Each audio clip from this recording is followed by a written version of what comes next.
বাংলাদেশকে রাজনৈতিক, অর্থনৈতিক ও নৈতিক সমর্থন দেবে ইইউ ১৯ দেশের রাষ্ট্রদূতের বৈঠকে ডক্টর ইউনূস। অভ্যন্তরীণ বিষয়ে মন্তব্য করা থেকে বিরত থাকার বার্তা দিল বাংলাদেশ।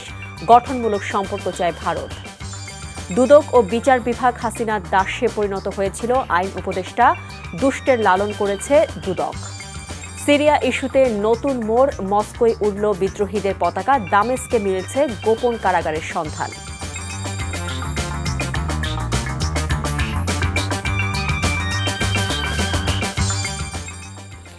আসসালামু আলাইকুম, মোহসেনা শাওন আপনাদের সবাইকে আমন্ত্রণ জানাচ্ছি এনটিভি সন্ধ্যার খবরে। ক্রাউন সিমেন্ট শিরোনাম দেখছিলেন, এবার পুরো খবর। সাবেক প্রধানমন্ত্রী ও তার দলের নেতাকর্মীরা দেশ এবং দেশের বাইরে থেকে বাংলাদেশকে অস্থিতিশীল করার চেষ্টা করে যাচ্ছে বলে অভিযোগ করেছেন অন্তর্বর্তীকালীন সরকারের প্রধান উপদেষ্টা অধ্যাপক মোহাম্মদ ইউনূস। ইউরোপীয় ইউনিয়নভুক্ত দেশগুলোর রাষ্ট্রদূতদের সাথে বৈঠকে তিনি এমন অভিযোগ করেন। প্রয়োজনীয় সংস্কার কাজ শেষে দ্রুত নির্বাচনের দিকে যাওয়া হবে বলেও উল্লেখ করেন ডক্টর ইউনূস। নজরানা চৌধুরী রিপোর্ট। ঢাকায় নিযুক্ত ইউরোপীয় ইউনিয়নভুক্ত দেশগুলোর আবাসিক ৮ রাষ্ট্রদূত এবং অনাবাসিক ১১ রাষ্ট্রদূত সোমবার প্রধান উপদেষ্টার তেজগাঁও কার্যালয়ে বৈঠক করেন। দুপুর ১২টায় শুরু হয়ে এই বৈঠক চলে প্রায় আড়াই ঘণ্টা। বৈঠকের শুরুতেই রাখা বক্তব্যে প্রধান উপদেষ্টা তার সরকারের দায়িত্ব গ্রহণের প্রেক্ষাপট তুলে ধরেন।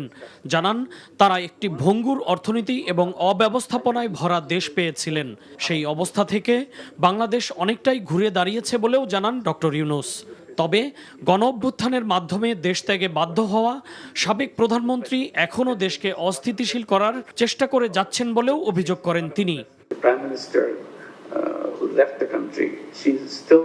সাবেক প্রধানমন্ত্রী বিদেশে বসে ভিডিও কলের মাধ্যমে দেশকে অস্থিতিশীল করতে চাচ্ছেন। তার দলের নেতারা প্রচুর দুর্নীতির অর্থ নিয়ে গেছেন, সেগুলোই এসব মিথ্যা প্রচারণার কাজে ব্যয় করা হচ্ছে। দেশের বিভিন্ন সংকট নিরসনে তার সরকার রাজনীতিবিদদের সাথে আলোচনা করে সিদ্ধান্ত নিচ্ছেন বলে জানান প্রধান উপদেষ্টা। দেশের মানবাধিকার পরিস্থিতি আগের থেকে অনেক ভালো হয়েছে উল্লেখ করে তিনি বলেন, সংখ্যালঘুদের নিয়ে দেশের বাইরে যা প্রচার হচ্ছে তা মোটেও সত্য নয়। প্রয়োজনীয় সংস্কার শেষে তার সরকার দ্রুত নির্বাচন অনুষ্ঠানের জন্য কাজ করে যাচ্ছে বলেও জানান ডক্টর ইউনূস। আমরা একটি নতুন বাংলাদেশের প্রতিশ্রুতি দিয়েছি, আর নতুন বাংলাদেশের জন্য নতুন নীতি ও কাঠামো দরকার। এসব কাজ হয়ে গেলে আমরা আমাদের প্রধান লক্ষ্য নির্বাচনের দিকে ধাবিত হব। তবে আমরা তা করতে মোটেও দেরি করব না, কারণ নির্বাচন দেরিতে হলে উন্নয়ন বাধাগ্রস্ত হবে।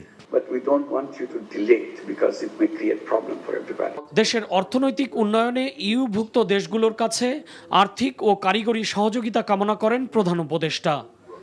নজরানা চৌধুরী, এনটিভি নিউজ, ঢাকা। বাংলাদেশের বিরুদ্ধে ভারতীয় গণমাধ্যমে অপপ্রচার বন্ধ এবং দেশের আভ্যন্তরীণ বিষয়ে মন্তব্য করা থেকে বিরত থাকতে দেশটিকে বার্তা দিয়েছে বাংলাদেশ। সফররত ভারতীয় পররাষ্ট্র সচিব বিক্রম মিশ্রির সাথে কয়েক দফা বৈঠক শেষে একথা জানান বাংলাদেশের পররাষ্ট্র সচিব জসিম-উদ্দিন। বৈঠকে ভারতের পক্ষ থেকে বাংলাদেশের সংখ্যালঘুদের নিরাপত্তা নিয়ে উদ্বেগ জানিয়েছেন দেশটির পররাষ্ট্র সচিব। নাজিবুর রহমানের রিপোর্ট। ৫ আগস্ট পরবর্তী সময়ে বিভিন্ন ঘটনাকে কেন্দ্র করে বাংলাদেশ ভারতের সম্পর্কে কিছুটা টানাপোড়েন সৃষ্টি হয়। এমন বাস্তবতায় প্রথমবার বাংলাদেশে আসেন ভারতের পররাষ্ট্র সচিব। শেখ হাসিনা সরকারের পতনের পর এটিই ঢাকায় বাংলাদেশ ও ভারতের মধ্যে উচ্চ পর্যায়ের কর্মকর্তাদের প্রথম বৈঠক। রাষ্ট্রীয় অতিথি ভবন পদ্মায় বৈঠকে বসেন দুই দেশের কর্মকর্তারা। পরে সাংবাদিকদের মুখোমুখি হন ভারতের পররাষ্ট্র সচিব। সংখ্যালঘুদের নিরাপত্তা বিষয়ে উদ্বেগ থাকলেও বাংলাদেশের সাথে সম্পর্ক এগিয়ে নেওয়ার কথাও তুলে ধরেন তিনি। আমাদের মধ্যে অত্যন্ত খোলামেলা গঠনমূলক আলোচনা হয়েছে।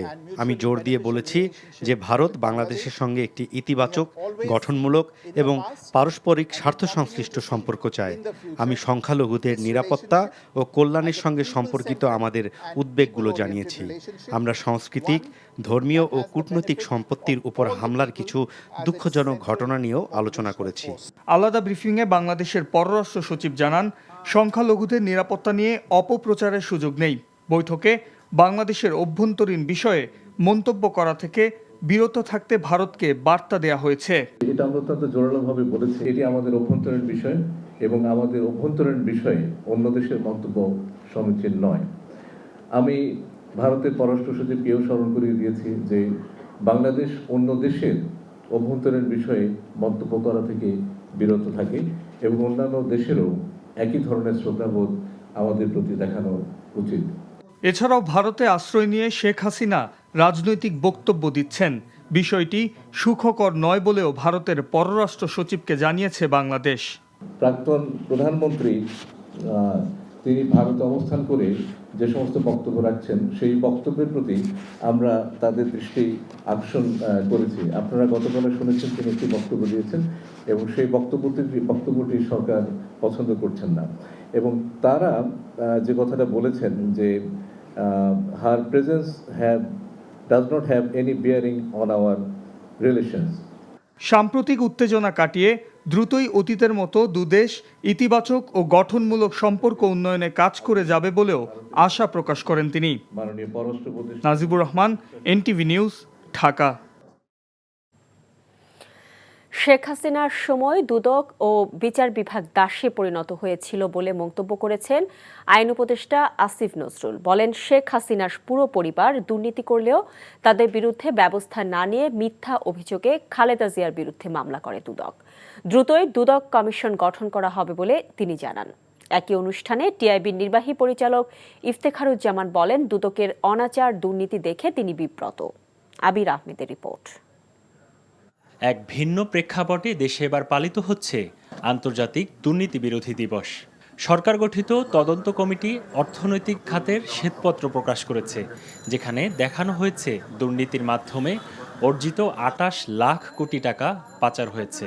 তবে অভ্যন্তরীণভাবে কোনো প্রতিষ্ঠান ও ব্যক্তি কত টাকা দুর্নীতি এবং অনিয়মের মাধ্যমে কুক্ষিগত করেছে সেসব নিয়েও তদন্ত হবে হয়তো। প্রযুক্তির ব্যাপক ও দ্রুত উৎকর্ষের সাথে সাথে প্রতিনিয়ত দুর্নীতির ধরন ও কৌশল পরিবর্তিত হচ্ছে। আন্তর্জাতিক দুর্নীতি প্রতিরোধ দিবস উপলক্ষে রাজধানীতে অনুষ্ঠানের আয়োজন করে দুর্নীতি দমন কমিশন দুদক। এই অনুষ্ঠানে প্রধান অতিথি হিসাবে অংশ নিয়ে আইন উপদেষ্টা জানালেন, খোদ দুদকই বিগত দিনের দুষ্টের লালন করেছে। ৩ কোটি টাকা ব্যাংকে থেকে ৬ কোটি টাকা হয়েছে, ওই টাকা কেউ টাচ করে নাই। সেই জন্য ৩ বারের সাবেক প্রধানমন্ত্রীকে ১০ বছরের জেল দিয়ে দিয়েছে এই দেশের দুদক বিচার বিভাগ মিলে। চোর প্রধানমন্ত্রী, এই চোরের মুখের সামনে কেউ কোনো কথা বলতে পারত না। দুদক তার দাসে পরিণত হয়েছে। দুর্নীতি দমন কমিশনকে সচ্ছলতার সাথে দায়িত্ব পালনের আহ্বান জানান আইন উপদেষ্টা। চুরি করে হাজার হাজার কোটি টাকার মালিক যারা হয়েছে তাদের বিরুদ্ধে তদন্তের অ্যাপ্রুভালটা দিয়ে গেছেন। এখন তদন্ত করেন, ভালো পরিবেশ পেলে আপনারা কাজ করতে পারেন, এটা দেখান। সমাজের গভীরে দুর্নীতির যে শিখর গজিয়েছে তা উপড়ে ফেলার কথা বলেছেন দুর্নীতি দমন কমিশন সংস্কারে গঠিত কমিশন প্রধান ও টিআইবির নির্বাহী পরিচালক ডক্টর ইফতেখারুজ্জামান। অন্তর্বর্তীকালীন সরকার যে যৌক্তিকভাবে যে ক্ষেত্র এবং প্রতিষ্ঠানগুলোকে চিহ্নিত করেছে তার শীর্ষে অবশ্যই দুর্নীতি একটি ক্ষেত্র এবং দুর্নীতি দমন কমিশন সুনির্দিষ্টভাবে সংস্কারের কার্যক্রম চলছে।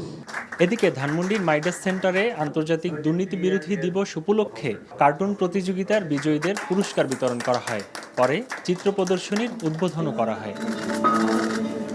আবির আহমেদ, এনটিভি নিউজ, ঢাকা। যারা বলছেন নির্বাচিত সরকারের মতো অন্তর্বর্তী সরকারের জনগণের ম্যান্ডেট নেই, তারা ভুল বলছেন উল্লেখ করে টিআইবির নির্বাহী পরিচালক ডক্টর ইফতেখারুজ্জামান বলেছেন, এই সরকারের ম্যান্ডেট নির্বাচিত সরকারের চেয়ে বেশি। সংস্কার বিষয়ে এসডিজি বাস্তবায়নে নাগরিক প্ল্যাটফর্ম আয়োজিত আলোচনায় এসব কথা বলেন তিনি। এ সময় ডক্টর দেবপ্রিয় ভট্টাচার্য অভিযোগ করেন, বৈষম্য বিরোধী চেতনার অনেকে এখন বৈষম্যমূলক কাজে জড়াচ্ছেন। হাসানুর শাওনের রিপোর্ট। সুশাসনের জন্য জনসম্পৃক্ত সংস্কার বিষয়ে এসডিজি বাস্তবায়নে নাগরিক প্ল্যাটফর্মের এই আলোচনা, যাতে মতামত দেন সমাজের বিভিন্ন শ্রেণী পেশার মানুষ। বক্তারা বলেন, পতিত আওয়ামী সরকারের উন্নয়নের বয়ানের বিপরীতে দেশে সব ধরনের বৈষম্য বেড়েছে।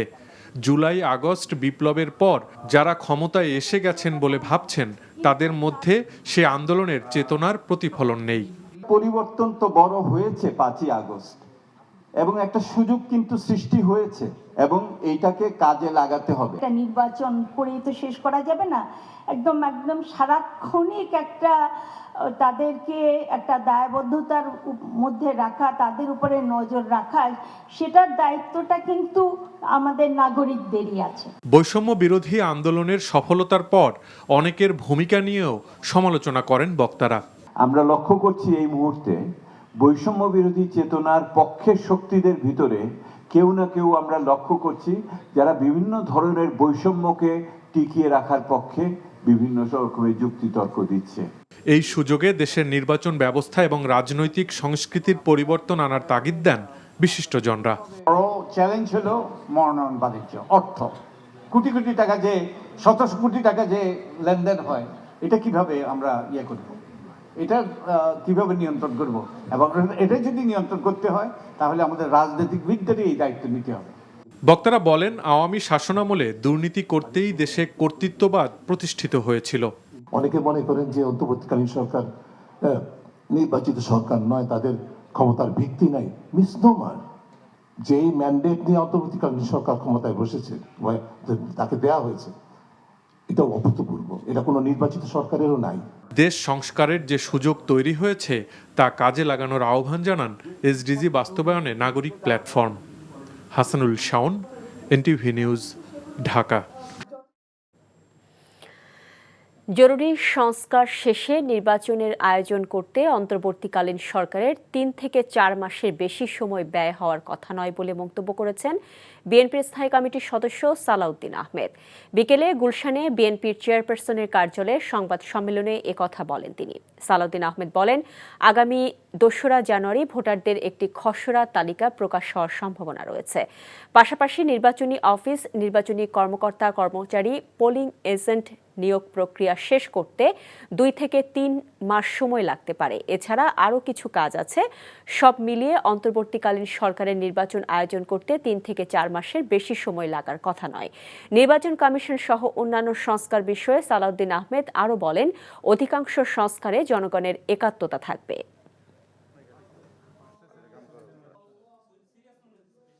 এটা অধিকাংশই আইনি সংস্কারের বিষয়, কাগজের বিষয়।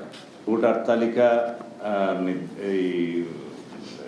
তালিকা প্রণয়ন, যেটা আপডেট হালনাগাদ করা হয়, সেটার একটা নিয়ম আছে, বিধিও আছে। জানুয়ারির 2 তারিখে খুব সম্ভবত খসড়া তালিকা প্রকাশ করা হবে।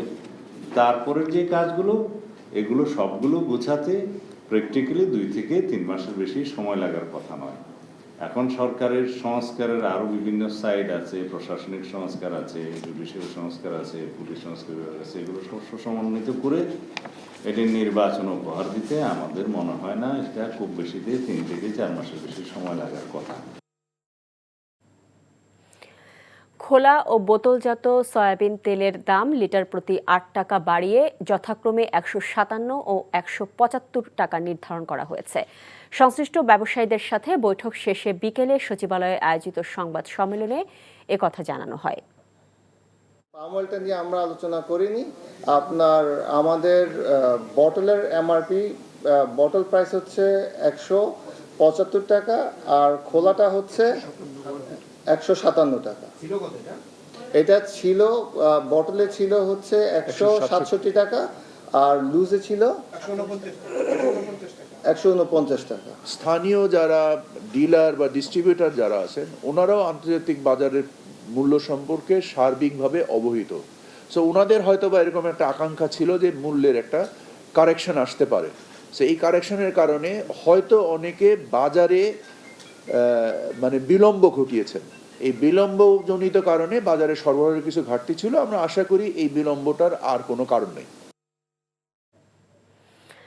সিরিয়া প্রসঙ্গ। রাশিয়ার রাজধানী মস্কোর সিরিয়ান দূতাবাসে উড়ানো হলো বিদ্রোহীদের 3 তারকা পতাকা। ধারণা করা হচ্ছে সিরিয়ার নতুন সরকারকে সমর্থন দেবে রাশিয়া। একই সঙ্গে দেশটির সাবেক প্রেসিডেন্ট বাশার আল আসাদকে রুশ প্রেসিডেন্ট ভ্লাদিমির পুতিন ব্যক্তিগতভাবে রাজনৈতিক আশ্রয় দিয়েছেন বলে জানিয়েছে ক্রেমলিন। এদিকে দামেস্কের বিভিন্ন স্থানে আসাদ সরকার আমলের বিভিন্ন গোপন কারাগারের সন্ধান মিলছে।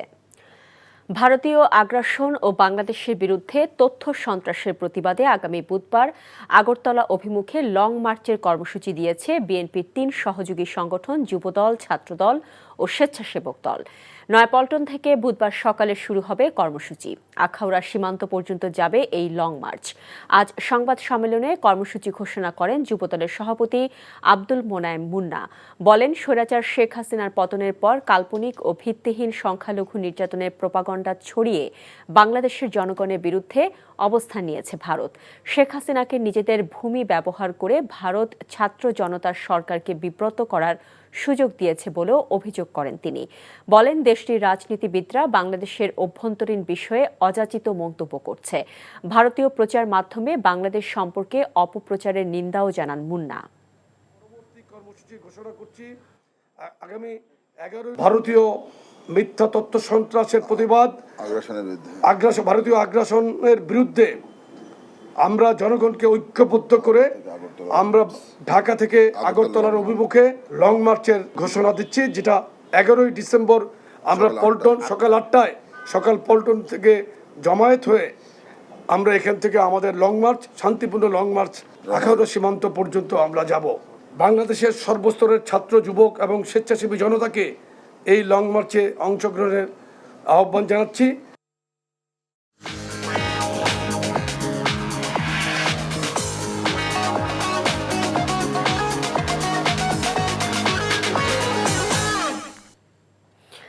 নগদ নিবেদিত অর্থনীতির খবর।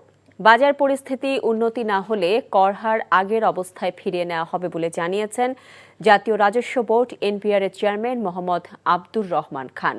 রাজধানীর আগারগাঁওয়ে রাজস্ব ভবনে সংবাদ সম্মেলনে তিনি একথা বলেন। জানান, বাজারে স্বস্তি ফেরাতে খেজুর, চিনি, পেঁয়াজ, ডিম, আলু, ভোজ্য তেল ও চালের শুল্ক কর ছাড় দেওয়া হয়েছে। প্রচারণাও চালানো হয়েছে। তবে ডিম, আলুর বাজার ছাড়া অন্য পণ্যগুলোতে সুফল মেলেনি। বিশেষ করে ভোজ্য তেলের আন্তর্জাতিক বাজারে দামের ঊর্ধ্বগতির কারণে দাম কমাতে পারছেন না বলে জানিয়েছেন ব্যবসায়ীরা। দেশ করতে রাজস্ব আদায়ে বিকল্প নেই জানিয়ে তিনি বলেন, বাজারে অনিয়ম রুখতে সরকার ও ভোক্তা অধিকারের পাশাপাশি জনগণকেও সোচ্চার হতে হবে। দৃঢ়তার সাথে কাজ করতে হবে আমাদের মাঠ প্রশাসনকে, একই সাথে আমাদের সম্মানিত করদাতাদেরকে এগিয়ে আসতে হবে। ওনাদের যদি পেন্ডিং ট্যাক্স থাকে সেগুলো দিয়ে দেওয়া, এবং যারা মোটেও ভ্যাট দেন না, রেজিস্ট্রেশন করেন নাই, ওনাদেরকে দ্রুততার সাথে আসতে হবে। আমরা কিন্তু ডোর টু ডোর ক্যাম্পেইন শুরু করব এবং আমাদের মাঠ পর্যায়ে যারা কর্মকর্তা আছেন তারা কিন্তু এটা পরিপালন করবেন। অর্থনৈতিক শুমারিতে তথ্য দিন, নতুন বাংলাদেশ বিনির্মাণে অংশ নিন, এই স্লোগানে আগামীকাল থেকে সারা দেশে শুরু হতে যাচ্ছে চতুর্থ অর্থনৈতিক শুমারি। 15 দিন ব্যাপী শুমারি আগামী 26 ডিসেম্বর শেষ হওয়ার কথা রয়েছে। সকালে রাজধানীর আগারগাঁওয়ে পরিসংখ্যান ভবনে আয়োজিত সংবাদ সম্মেলনে এসব তথ্য জানানো হয়। বলা হয়, অর্থনৈতিক শুমারির মোট ব্যয় নির্ধারণ করা হয়েছে 579 কোটি টাকা। সময়ের ব্যবধানে দেশের অর্থনীতিতে যে কাঠামোগত পরিবর্তন ঘটে সে সংক্রান্ত তথ্যাদি নিরূপণ করাই এই শুমারির লক্ষ্য। প্রতি 10 বছর অন্তর এই শুমারি কার্যক্রম পরিচালনা করা হলেও এবার তা 1 বছর দেরিতে শুরু হচ্ছে। আধুনিক প্রযুক্তি ব্যবহারের মাধ্যমে স্বল্প সময়ে শুমারির প্রতিবেদন প্রকাশ করা সম্ভব হবে বলে আশা প্রকাশ করেন সংশ্লিষ্টরা।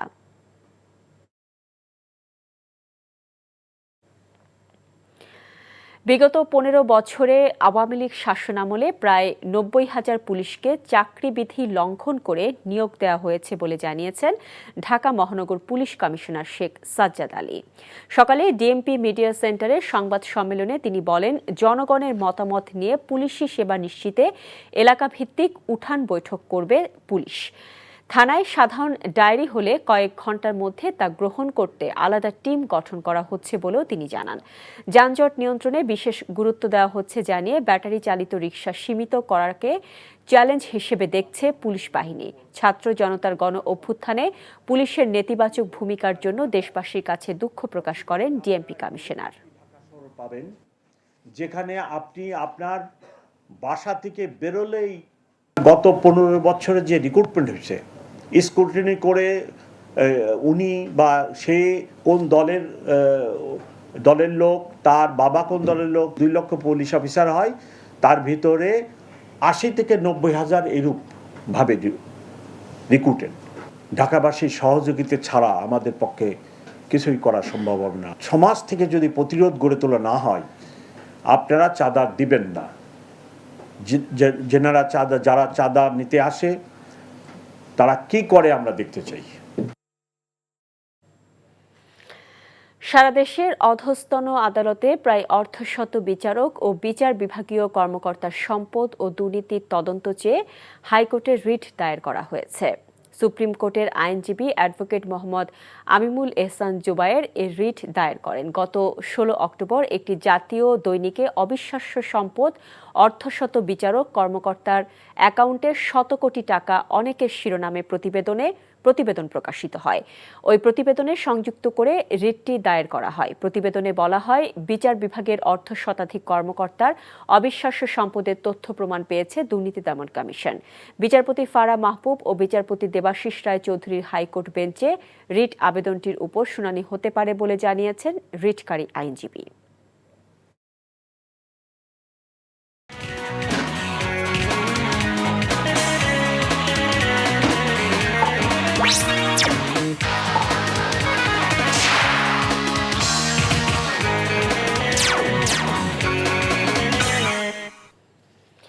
ইস্পাহানি প্রিমিয়াম টি খেলার খবর। ফুটবল এশিয়ান কাপ বাছাই পর্বে বাংলাদেশের গ্রুপে রয়েছে ভারতের মতো শক্তিশালী দল। সি গ্রুপে আরও 2 প্রতিপক্ষ সিঙ্গাপুর ও হংকং। চ্যালেঞ্জিং গ্রুপে নিয়ে রোমাঞ্চিত বাংলাদেশ কোচ হ্যাভিয়ের কাবরেরা। মালয়েশিয়ায় আয়োজন হয়েছিল এই ড্র। বাছাই পর্বে 6 গ্রুপ থেকে চ্যাম্পিয়ন দল খেলবে সরাসরি চূড়ান্ত পর্বে। 2027 সালে সৌদি আরবে বসবে মূল আসর। বাছাই পর্ব হোম অ্যান্ড অ্যাওয়ে ভিত্তিতে শুরু হবে 2025 সালের মার্চ থেকে। 1980 সালের পর বাংলাদেশ কখনো এশিয়ান কাপের মূল পর্বে খেলতে পারেনি। ভারত ও অন্য দলকে টপকে জায়গা করে নেওয়াটা জামাল তপুদের জন্য কঠিন।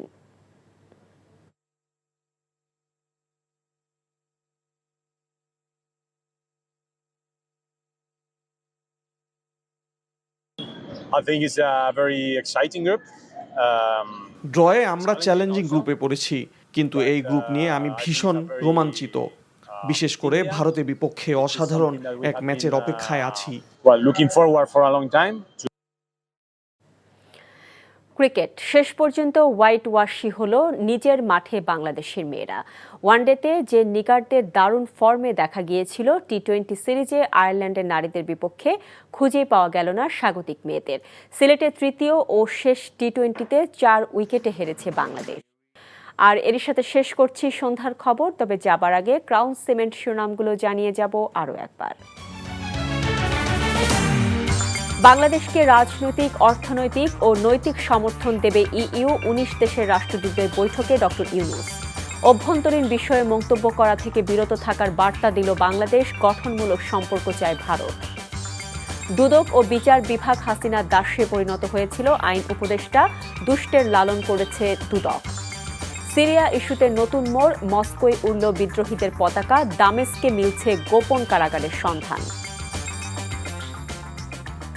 এই ছিল সন্ধ্যার খবরে। এই খবরের ভিডিও সহ আপডেট জানতে ভিজিট করুন এনটিভি অনলাইন www.ntvbd.com। এছাড়াও এনটিভির জনপ্রিয় সব অনুষ্ঠান ও খবরের আপডেট জানতে ভিজিট করুন আমাদের ইউটিউব ও ভেরিফাইড ফেসবুক পেজ। রাত 10:30টায় রাতের খবর দেখার আমন্ত্রণ রইল। এতক্ষণ সাথে থাকার জন্য সবাইকে ধন্যবাদ।